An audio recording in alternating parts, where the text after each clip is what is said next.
লংকাত বন বিভাগৰ অভিযান অব্যাহত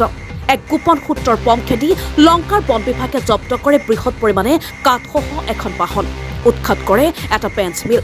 অবৈধভাৱে বৰজাৰণী গাঁৱৰ নিজ বাসগৃহত আকমল লস্কৰ নামৰ লোকজনে বৃহৎ পৰিমাণৰ কাঠখিনি মজুত কৰি ৰাখিছিল কাঠভৰ্তি বাহনখন বহিৰাজ্যৰ মেঘালয়ৰ পৰা আনিছিল আকমলে বাহনখনৰ পঞ্জীয়ন নম্বৰ AS01R 5298 অৱশ্যে বহিৰাজ্য মেঘালয়ৰ পৰা অনা কাঠখিনি বৈধ নে অবৈধ বন বিভাগৰ তদন্তৰ পাছতহে পোহৰলৈ আহিব খবৰ আহিছিল যোৱাকালি খবৰৰ ভিত্তিত যে অবৈধভাৱে এজন ব্যক্তিৰ ঘৰত মানে এখন ট্ৰাকত বৃহৎ পৰিমাণৰ কাঠ আহিছে তেখেতৰ নাম আকমল লস্কৰ মানে তেখেতৰ 1 নং জাৰণী গাঁও উডালি লংকা পুলিচ ষ্টেচনৰ আণ্ডাৰত আমাৰ লংকা ৰেঞ্জ জুৰিডিকশ্যনৰ আণ্ডাৰত আমি পুলিচ আৰু পুলিচৰ সহযোগিতা ল'লোঁ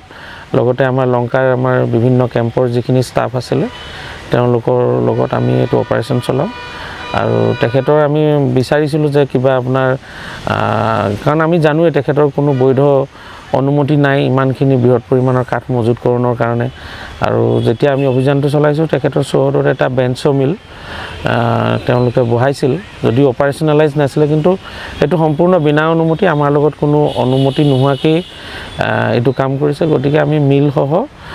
যিটো বেঞ্চ মিল বহাইছিলে আৰু যিখিনি কাঠ আছিলে গাড়ীখনৰ সৈতে আমি জব্দ কৰি লৈ আনিছোঁ আমি আমাৰ যিটো বিভাগীয় নীতি নিৰ্দেশনা আছে আমি সেইমতে আমি পৰৱৰ্তী কাৰ্যসূচী আমি হাতত গাড়ীখন আপোনাৰ 1109 হয় তাত মানে কিছু মজুত আছিলে গাড়ীৰ ভিতৰতো আৰু কিছু বাহিৰত আছিলে গাড়ীখন এতিয়া আমিতো পাইন কাঠ দেখি অনুমান হৈছে এখন মেঘালয়ৰ পৰা আহিছে গতিকে চাওঁ আমি তেখেতে কি ডকুমেণ্টছ প্ৰডিউচ কৰে তেখেতৰ এইটো 300-400 চেফটিটো হ'বই সেইখিনি আমি জব্দ কৰি লৈ আহিছোঁ এতিয়া